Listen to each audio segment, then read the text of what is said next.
Obviously, it's an exciting time. School starts Wednesday, so we've had a chance to meet the band and welcome the freshmen, and so it's going to be a fun first week of school. A couple things you'll see for this Saturday. Our guys are going to be wearing the gold shoelaces. We have partnered with Go for the Goal. It's a national pediatric cancer nonprofit just to bring awareness to that. So our guys are fired up to be a part of that. Obviously, it's Arbor Youth Financial Day, so there's all kinds of stuff going on in the indoor before the game. So that's always a fun thing to watch the kids have some fun there. Housekeeping, we have Trevor Campbell, Matt Stuckey, and Wade Buckman, who all have been hurt in the last 2 weeks, so their seasons will be cut short. Corvin Moment is another one who is academically ineligible for the year, so he'll be back at the end of this semester. Other than that, camp was good. Excited about this team. I mean, obviously we're a veteran group. Some of the young guys have stepped up and showed us that they're ready to play, which is exciting for me. It's great that they're surrounded by guys like, Najee and Grace and Spears. We got 2 senior safeties, 2 senior corners, senior quarterback, senior running back, tight end, center, who you'll meet in a minute. Coach Espo's got the defense flying around, which will be fun to watch. Different scheme, but it's been really good for our offense to go against something different than we're used to. And then we got Monmouth coming in. They're picked to finish, I think, 1 or 2 in their league. They're a solid football team. Their quarterback's really good. He can run it. He can throw it. He's supposedly the preseason offensive player of the year in their conference. So it'll be fun to go against a guy with that amount of talent, and he can do a lot of things. And they have a corner, Tamir Berry, number 1, who's as good as we're going to face, and that'll be a fun challenge. So our guys, we switched the table, I want to say, on Wednesday to start Monmouth training, and guys have had a good week. We still got 1 more week to go, but we're excited to get after it. So with that, I'm opening it up to questions.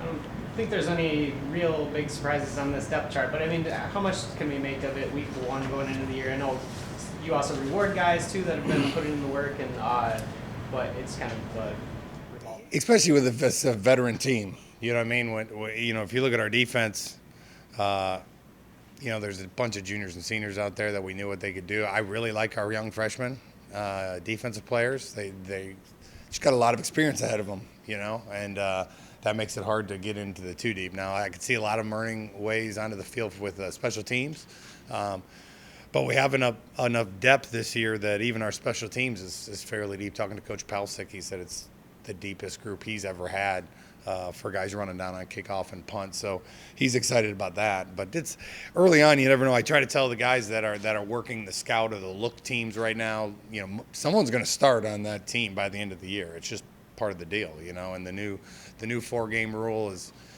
probably the best rule we've ever put in for player safety, for developing players and player safety. I remember 2 years ago, late in the year, we had some starters on like 4 special teams just because we didn't want to burn red shirts of the young kids. So it was really hard for those starting players late in the season because we were having to not burn red shirts to get through a game. So they're playing, instead of playing their 40 plays, they're playing 60 plays. And so it's a great rule. So it allows those guys to develop. Late in the year last year, having guys like Andre Carter play on the defensive line, and Fisk and McCabe, who are really good players, which almost doubles the depth of our defensive line, and Tim Collins came in.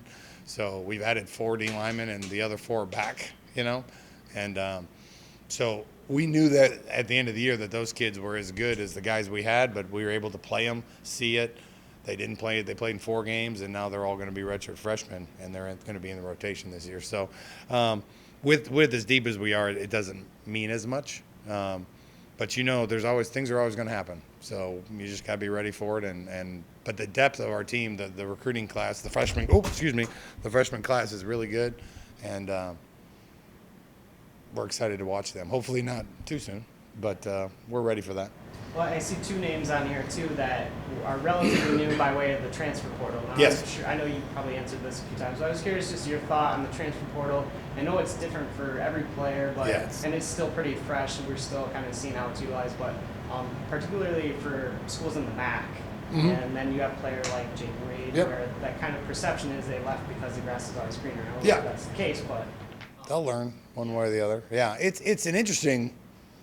The transfer portal and what it's going to become is going to be interesting, because we're starting to follow those guys' stories, the Tate Martells of the world, and see how it plays out, for those players, and the portal itself is no different than it used to be. That's the funny thing. People think it's this new thing. It's no different. The difference is they're easier to find now because there's somewhere to go find them, but the process of how they decide they want to get their release is just put on a website now. So it's really not much different. I know coaches have been arguing about whether it should be one-time transfer. That's going to be interesting to see how that plays out. That'll change our game a little bit, I'm sure. But for us, having guys like Tim Collins, who's a really good football player, who graduated down at Tennessee Tech Tennessee Tech, and wanted to come up here and play his senior year, wants to play Division I football. Kareem Ali is a corner. Keith Mixon, another one who kind of got caught in a coaching change a little bit, sophomore year at Mississippi State.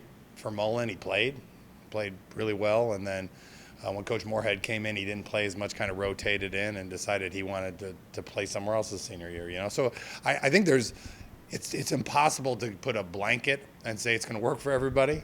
Some guys are going to leave and have a great experience. Other guys are going to learn that the grass isn't greener. So the good part is we're starting to happen now. So our kids are going to be able to learn from which kids make good decisions, which kids made bad decisions. And I think they'll become smarter about it as they watch what happens with all these guys. I know we had a quarterback from Bowling Green is at West Virginia, I believe. The D tackle from Bowling Green is at Oklahoma State. There's people all over. I know the quarterback from Ball State is at Vanderbilt. He's fighting for the job. They haven't named a starter. I've been following him just to see kind of what happens with it, because that will determine how it continues on, if it works for people, if it doesn't work for people. So you really don't know till a couple years into it.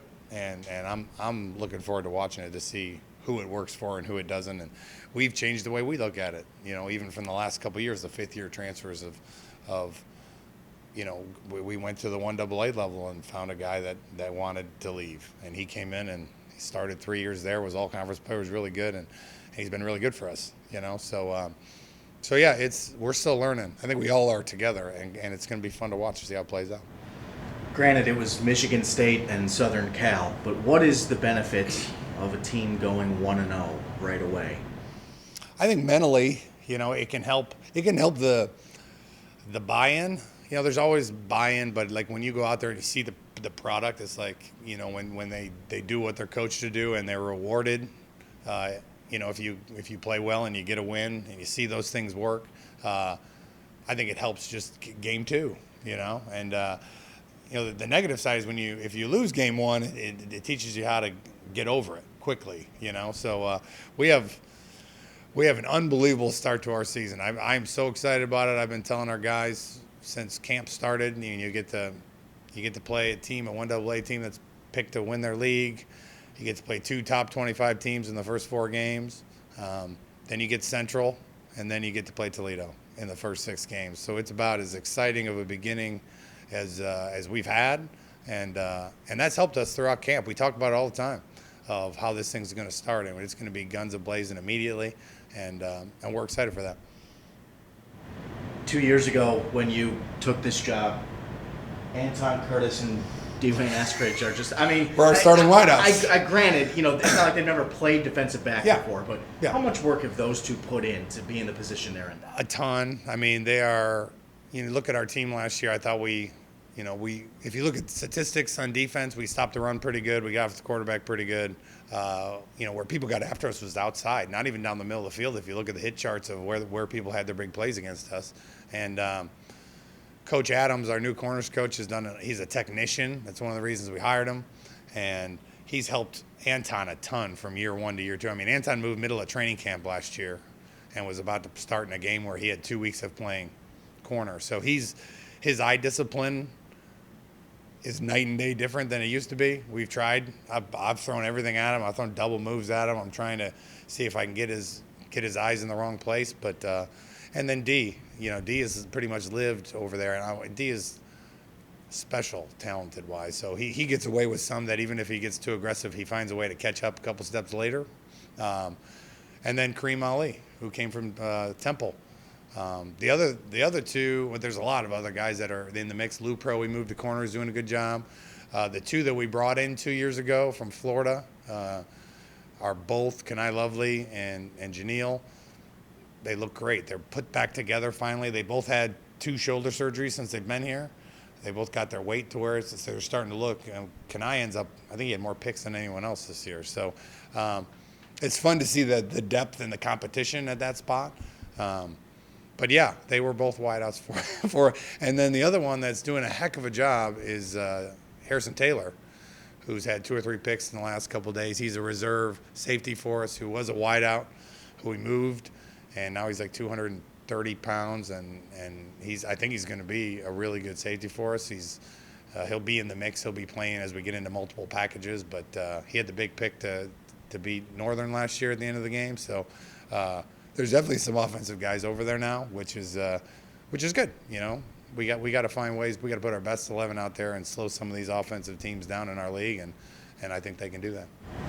You don't see many true freshman linemen crack the 2 deep, but Addison West is on there. Can you talk about what he's done that impressed you most? He's probably not the first guy in, to be honest with you.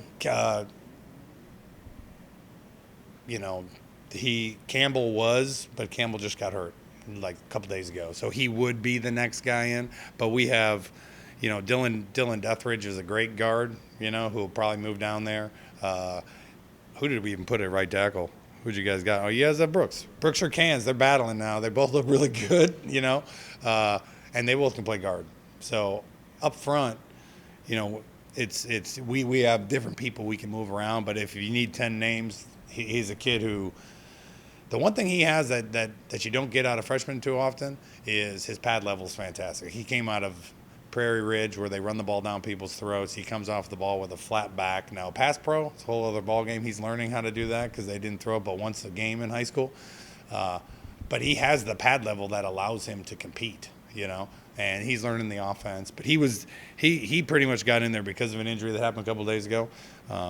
But knowing what Mo can do and knowing that both Dylan and Cans and Brooks can play in there, we have a great group of junior and senior offensive linemen that'll fill in if someone goes down or if we need to rotate. Is he someone that you'd like to get his word into? So For sure. I mean, there's a ton of guys in here. Caleb Elby is one of those guys. You don't. I talked to my team the other day and I said, "Do you guys understand how redshirting works? Like, when do I have to turn in the red shirts?" I wanted to hear all the freshmen say after the 4th game, "Like, no, I turn it in January. That's when we make that decision. Till then you got to be ready to play." And so yeah, he's one I would love to redshirt. There's multiple ones in here we'd like to. O-line wise, I've been in 3, 4, 5 championship teams, and normally the same 5 guys play the whole time when that happens. The good thing is we have 2, 3, or 4 more, at least 2 more that I know if someone goes down, we won't miss a beat. So that's the comfort that you have by having the offensive line unit we have. Big Luke back here, and he's obviously you can appreciate a good center. And yes, more than most. Yeah. Yes. So what is it like having a 5th-year senior take the ball from John, who's snapped it the last 4 years? Yeah, it's hard to replace Kenoi. It's very rare that you can replace him with another guy who who's probably going to play on Sundays. So he did it a couple of years ago. I think it was a year and a half ago. We had John. Kenoi was hurt for a day. For 1 game, or at least I wouldn't let him play. He's still mad at me about it. But it wasn't in his best interest to play.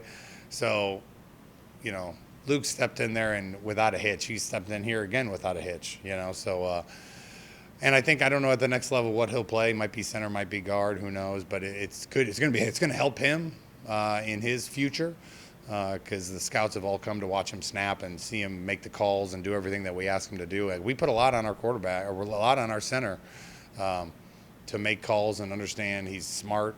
He's an engineer, and he is the anchor right down the middle. I mean, I think him and the left side of our offensive line, not taking anything away from the right side of our offensive line, are as good as you're going to find anywhere. And then of course you got Gio or Borski, and then Bellamy coming in behind it. So, there's no secret that we're going to try to run the ball, and if we get that going, then we're going to throw it well, and that's so we really do go behind him.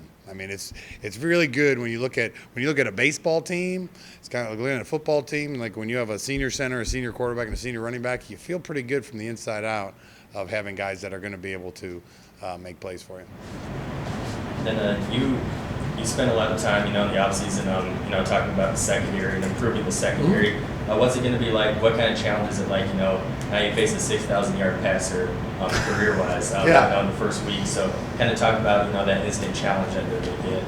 Well, it's good to be tested immediately. You know what I mean? There's not going to be easy weekends. And so that the fact that we're going into a team first right off the bat, now they're going to try to run it too. They like their young running backs.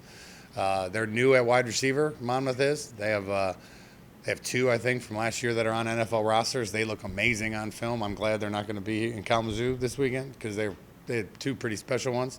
But they got a 6'8" tight end who's pretty good.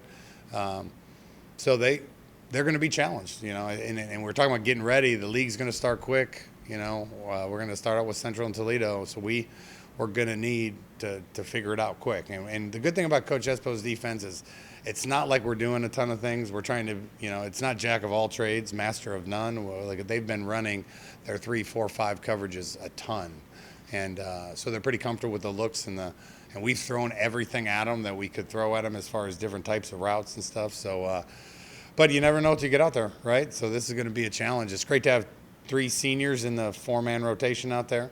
So it'll be a good challenge because it's just going to keep getting. And then you're going to go to Michigan State, and then 2 weeks later you're going to face. Well, you have a returning quarterback at Georgia State, and then you got a high-powered offense in Syracuse. So we got to be ready. So I'm glad that if there's one big-time player I think on this team, it's the quarterback, which is going to be a good challenge for our defense because we need it if we're going to do what we expect to do. Coach, the gold shoelaces, it's you guys do something like this every single year, it seems like. Why is that important to do things like that? When you're the biggest thing when you bring a group of 18 to 22-year-olds together is to try to get them not to be entitled, because it naturally happens. A lot of the young men that play college football, everything's come easy to them because they've been better than everybody else. And getting them to understand the impact that they have and the platform that they have, that we can do more than just be a football team. We can be great students. We can be great in our community. We can make a difference. So we're on it all the time and you have to just keep hitting. You don't just do it once and stop, and it's amazing because the juniors and the seniors, like the Tranquils of the world, have took it and ran with it. And they're doing their own things, and they're bringing ideas to us of how we can not only be a good football team but make a difference in this community and nationally. And so it's fun to be a part of. Once you do it and you understand, it's kind of like community service. First time I make you do it, and then you realize that you got more out of it than the people you were trying to help, and then they want to do it more and more. So we're happy to partner with this group and just continue to raise awareness for a lot of the things that, for whatever reason or not, they're not on the Twitter feed as much as they should be, because we all know what's on that. It's not always the best stuff in the world. So we're trying to do our part to make a difference. Anything else for Coach? Caps and Petty with the kicking situation. You talked a little about it last week. Did either one of them kind of pull away late in camp? No, it's on. It's fun to watch. Petty's actually come along. I mean, early on it was Caps all the way, and then Caps got his leg got tired a little bit. He's kicking off. He's our backup punter. He's doing a lot, and his leg got a little tired. We rested him a little bit. Petty came on and was kicking good. So they both, I feel great about both of them right now.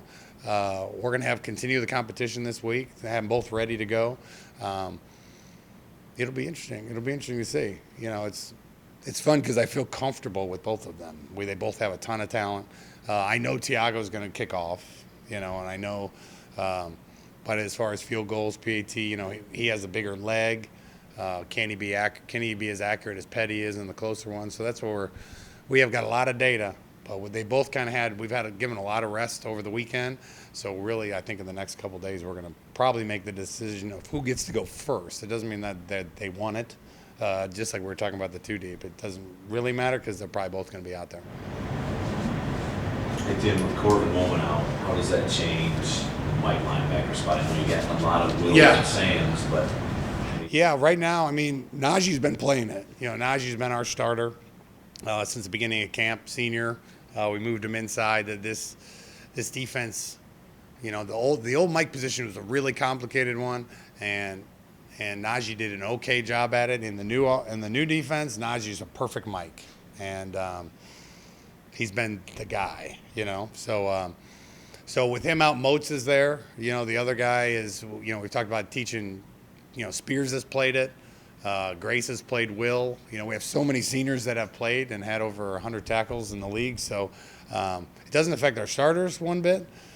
Moats is the one guy that knows all three positions. He knows where to be, how to be there. He was kind of our seventh linebacker, and now he's become our sixth. We just got to find out how to get our best players on the field. So if there was ever a year to have to deal with this would be the year.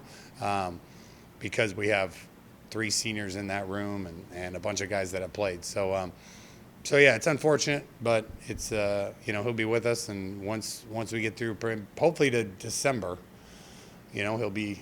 So if we play in a bowl game, or he'll be eligible later, but this is the year to have it happen with Moats and with Spears and Trey, and there's a whole group of them that are ready to go. Other years they would be terrible. We got lucky on that one. So you've been through this first week. Obviously there's a lot of excitement. You're kind of sick of hitting each other. So what's the mindset kind of going in week 1 of your last ride here at Western? Well, first it's kind of crazy how fast it's come up. I feel like yesterday we just started camp and we had a lot of time before, but now we're getting kind of sick of hitting each other. So. It's going to be exciting finally playing against a scout team, get those guys figured out what they're trying to do, and it's going to be fun finally getting to take the field this Saturday. Coach mentioned that Monmouth's quarterback is really talented. One of the ways to neutralize a quarterback like that is to pressure. From your perspective, what have you seen from the defensive line that's impressed you as far as being able to get after him in the pass?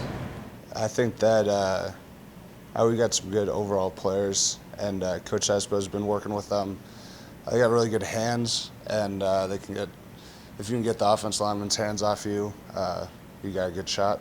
So Ralph's been coming off the ball hard. He's always been a really tough guy to go against, and him and Ali, just the twists that they can run, they've really been perfecting it this year, and I feel like they can really get home with some of the stuff that they have in their ditty bag.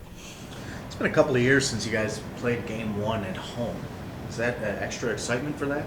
Yeah, it's always fun to play Saturday night at home, especially a home opener. Just I don't know, seeing everyone come out just because everyone's been waiting for the first game of the year, and it's gonna be a lot of fun. You always seem really even-keeled, Luke, but first game coming out of the tunnel, what's your pregame routine like? Do you try to get yourself psyched up and all that, or do you just kind of? When I got a music playlist I listen to, and leading up to the game when we're at the rest, and usually I listen to more relaxing music so I don't get too hyped up. But then right before the game, I listen to some more AC/DC, kind of bang your head on the wall kind of music, and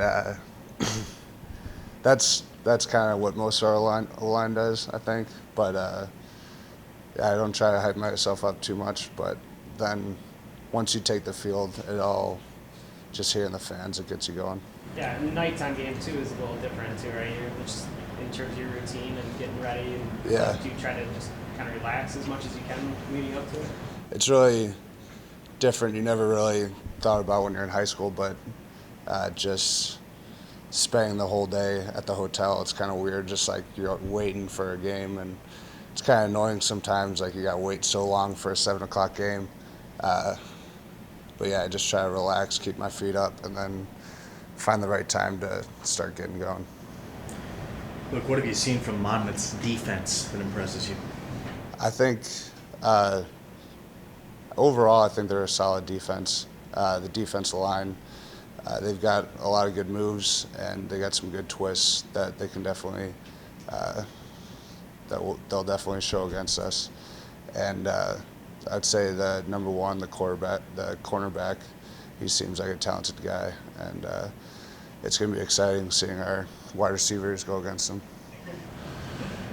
Where do you think your chemistry is with John at this point? You guys have been you've been snapping to him for a while. Now you get to do it in the game. How comfortable are you with each other, you think? I'm super comfortable with John, and I love playing with him. He's probably the best guy I've ever met, and makes you want to block for him that much longer.